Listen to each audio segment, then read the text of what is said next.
saa moya Kigali Pele Stadium. Ikipe ya Rayon Sport irakira ikipe ya Singida Black Stars yamaze kugera mu Rwanda mu rugendo rwo gushaka itike yinjira mu matsinda ya CAF Confederation Cup.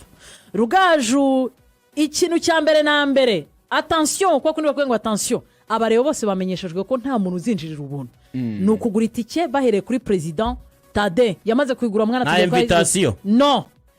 Rugaju tujyane Zandani na Siri zituruka mu Nzove. Zandani na za Siri ziri muri Rayon Sport. Bareyo mube hafi tubaganirira ikipe yanyu. Ni iminota mike ariko y'ingenzi cyane tunakumenyesha ko mukanya na Singida tuyijyaho.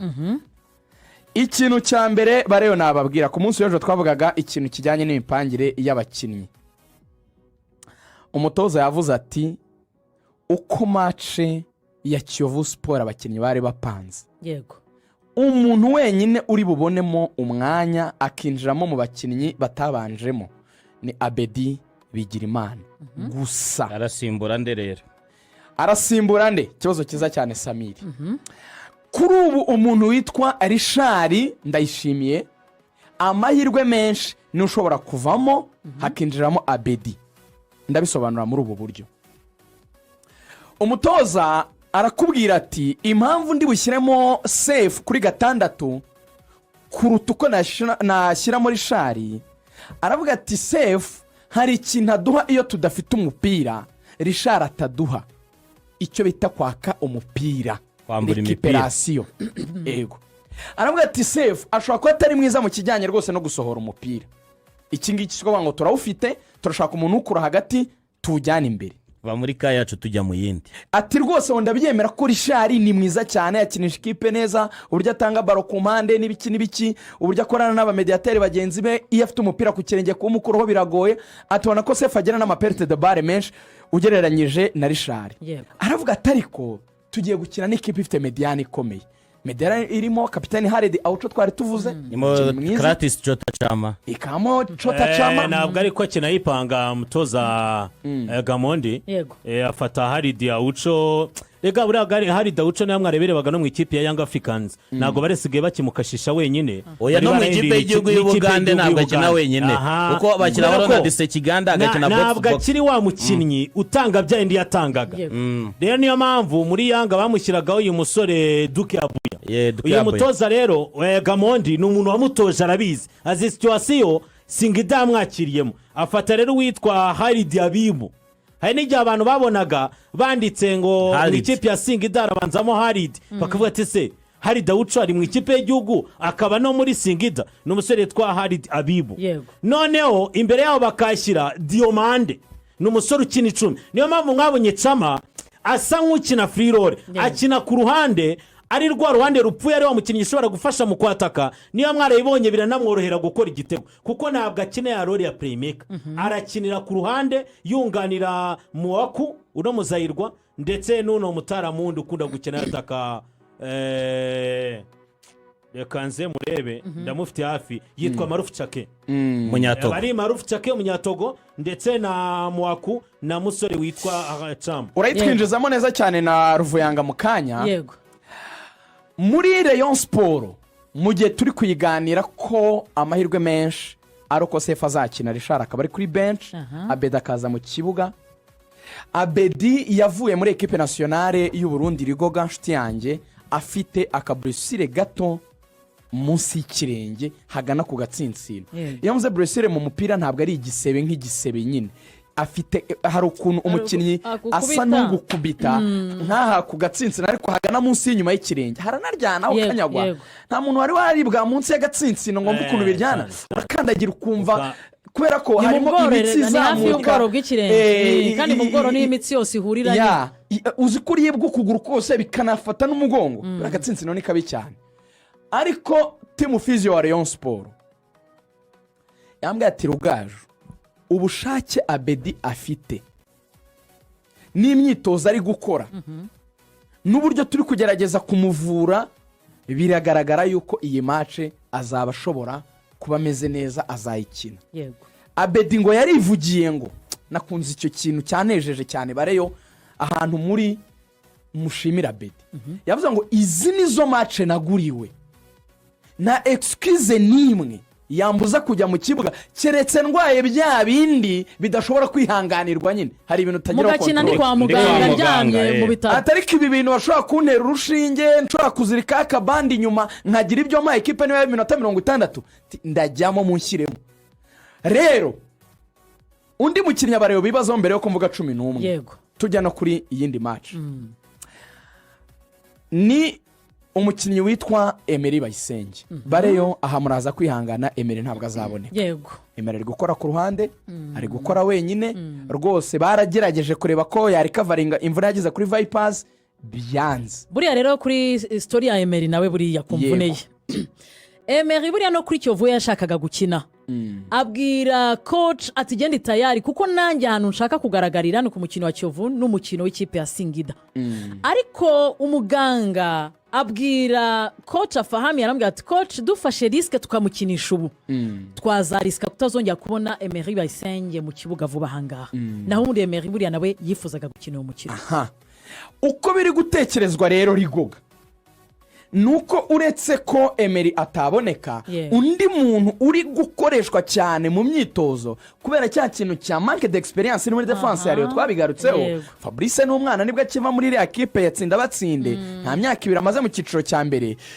yajemo sezishize we are talking about Kabange yarari muri Gorilla yego ariko nawe ntabwo ari nibwo bwa mbere ari gukina imikino kuri no level turavuga Rushema abaye muri Mukura nibwo bwa mbere ari gukina kuri no level na equipe barimo na iraremereye and na opponent twibuke ntabwo ari opponent woroshye araza kwinjiramo nepa kubwira profile z'abakinnyi ba Singida vraiment n'abakinnyi bakomeye yatangiye gukoresha Youssou Diagne cyane rimwe na rimwe mu myitozo arimo aranyuzamo nubwo azaba ari umusimbura kuko no kuri Kiyovu yari ari kuri bench akamuzana muri ekipe ya mbere ngo arebe mu gihe bitakunda kuri bariya bana ese nahita muzana hakiri kare kugira ngo ndatsindwa bivuze ngo abareyo bashaka kuzabona remplacement yihuse bitewe n'imigendekere y'umukino bijyanye nuko bariya bana n'abakinnyi bakomeye yatangiye gukoresha Youssou Diagne cyane rimwe na rimwe mu myitozo arimo aranyuzamo nubwo azaba ari umusimbura kuko no kuri Kiyovu yari ari kuri bench akamuzana muri ekipe ya mbere ngo arebe mu gihe bitakunda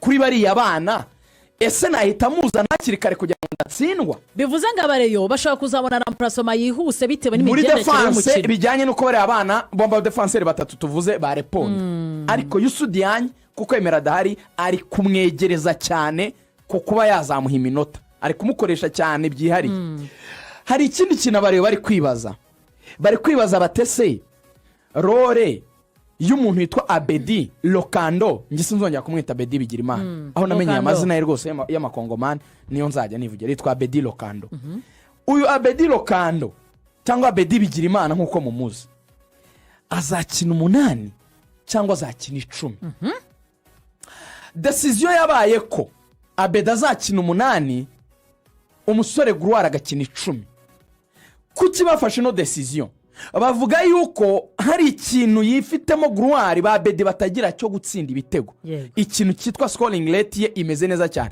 iyo umutoza barara scoring rate umuntu ashobora guhita antera amabuye ati Rugaju aho yagereye muri rero atsinze bingahe twebwe nk'abatoza ubwo nambaye umwambaro w'abatoza tureba imyitozo umuntu yitwara yego ashaka kutabibona mu kibuga muri match ariko mu myitozo abitsinda bivuga ngo niba ashobora kubikora mu myitozo no muri match hari igihe byazamukundira bishobora kuba bitaraza ariko mu myitozo biri gukunda ikindi cya kabiri rero Rigoga nshuti yanjye nuko travaye Abedi Sambalo n'abakinnyi bake mu Rwanda bayigira Abedi ni umukinnyi ugira umwuka nyine arakora adafite umupira adafite afite imbaraga fizike z'umubiri ibyo ntabwo byasaba kubisobanura yego jewe igice kimwe mbona abakinnyi bagomba kugira n'iratako cyane rero mu buryo bworoshye kuko tugomba no kujya kuri Singida Ruvuyanga karipotinga kuri rero ndashoje dukorere 11 none 11 n'abangaba kuko tugiye hafi match turi kuyegereza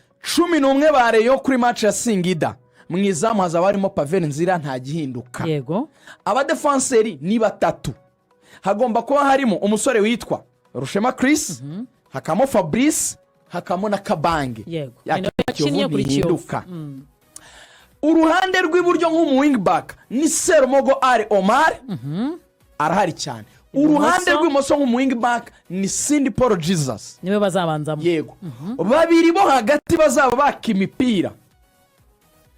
Abedi Lokando azaba ari ku 8 ariko kuri 6 amahirwe menshi ni safe. Bisubiyemo amahirwe menshi kuko ubwo harimo duke cyane duhereza Richard umwanya. Yego. Ku ruhande rwo ku 10 ntabihinduka Gurwara agomba kuba ari mu kibuga cy'icumi hakataka abantu babiri. Hagomba kwataka umusore witwa Rutsiro nge niko mwita Yves nshuti cyane ya Samir. Hakanataka umwataka bareyo mwakunze kandi uri kugaragaza yuko azaba mwiza umusore Asumani Ndikumana wo mu Rundi. Iyo niyo Murera. Abasimbura possible bihuta harimo Richard kuri bench, harimo Yusudiyange muri defense. Ego umwe muri bo nyine ubwo kuko ashize Richard reka twamureke Richard cyangwa se yego Richard amahirwe menshi kuri bench. Yego Yusudiyange nyuma muri defense mu gihe havuka ikibazo. Hari gukoreshwa cyane mu gihe igitego cyatinda kuboneka nabivuze ejo umusore witwa Aziz Basane Kulanya.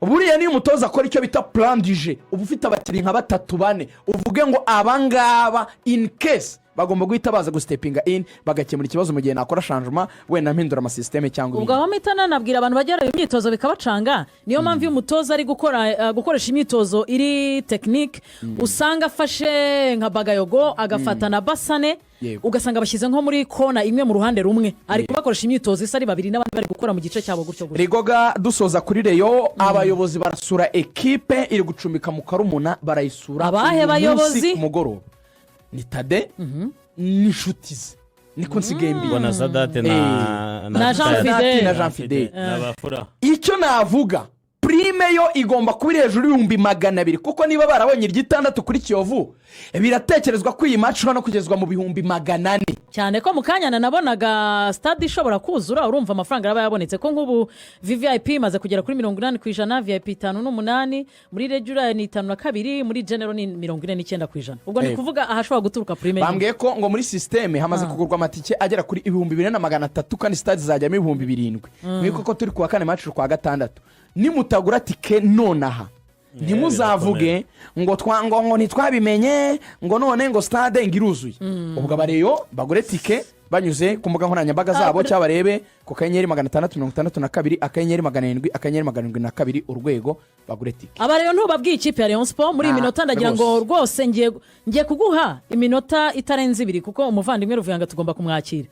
Utubwire kuri Singida n'ubundi mukanya wari wikomojeho ndetse na Ruvuyanga aragufasha ariko ndabaye iminota 2 kugira ngo dutumike ubundi tuze twinjire mu ikipe ya APR. Nago ndibunatinde cyane kuko twagize igihe cyo kugaruka no ku ikipe ya Singida irimo ikindi mikino ya Sekafa yanatwaye.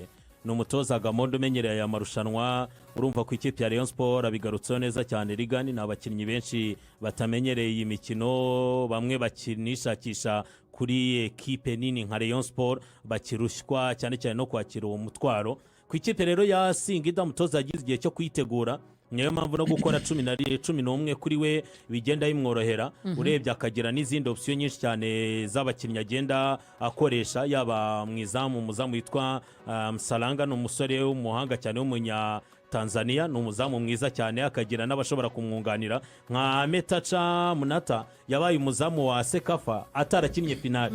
Urumva ni option nyinshi cyane. Akagira Hussein Msalanga ndetse na Amasi Obasogi umuzamu wamagaye mu ikipe y'igihugu ya Nigeria. Urumva ko nawe aranahari ahoramo. Ukajya kuri gatatu afite Kibabage Nixon ni umusore w'umuhanga cyane abantu bamenyereye mu ikipe nka Yanga yikinnyemo.